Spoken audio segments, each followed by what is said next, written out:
नमस्कार, news express देख रहे हैं आप। आपके साथ मैं हूं खुशबू राय। हर राज्य की अपनी गणित होती है, हर राज्य का अपना समीकरण होता है और इस समीकरण में कहीं पर कोई पार्टी तो कहीं पर कोई और पार्टी कमजोर या बादशाह होती है। उसी तरह महाराष्ट्र के रणनीतिकारों की माने तो महाराष्ट्र का विदर्भ जिसके कब्जे में, महाराष्ट्र में सरकार उसी का। इस पर देखिए एक खास रिपोर्ट।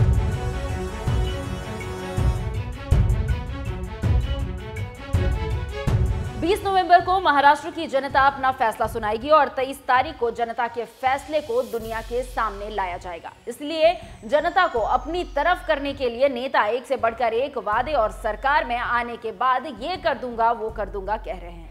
लेकिन राजनीतिक विश्लेषकों की माने तो इस बार लड़ाई कांटे की है और विदर्भ पर कब्जा करेगा वही सत्ता का स्वाद चखेगा। जी हां, राजनीतिक दल पश्चिम महाराष्ट्र और विदर्भ में बड़ी जीत हासिल करने के लिए अपनी ताकत झोंक रहे हैं।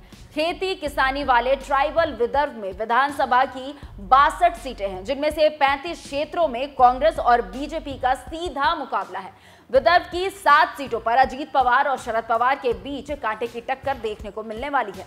उसके अलावा 6 सीटों पर एकनाथ शिंदे और उद्धव ठाकरे के नेतृत्व वाली सेना सीधी लड़ाई में दिखाई देगी और इसी तरह विदर्भ की लड़ाई खत्म होती है। तो आप समझ सकते हैं कि कैसे है विदर्भ और क्या है इसका गणित।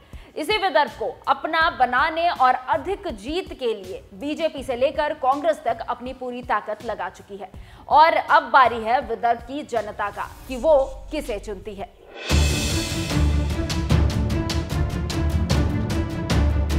जानकारी देते चले कि जब विधानसभा चुनाव 2019 हुआ था तो बीजेपी 29 और कांग्रेस ने 15 सीटों पर जीत हासिल की थी।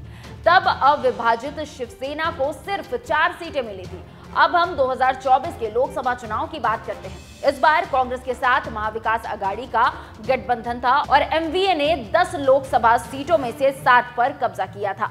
लोकसभा के नतीजों के हिसाब से महाविकास आघाड़ी 42 विधानसभा सीटों पर आगे रही, जबकि महायुति को 20 सीटों में ही लीड मिल पाई।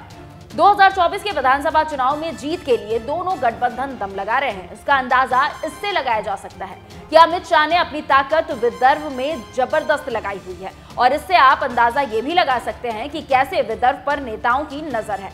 आपको एक दिलचस्प जानकारी ये भी देते चले कि विदर्भ में ही नागपुर है और नागपुर किसके लिए प्रसिद्ध है आप तो जानते ही हैं, और अगर नहीं जानते तो हम आपको बता देते हैं। यहीं पर आरएसएस का मुख्यालय है, जहां से बीजेपी के लिए चुनावी रणनीति और एजेंडा तय होता है।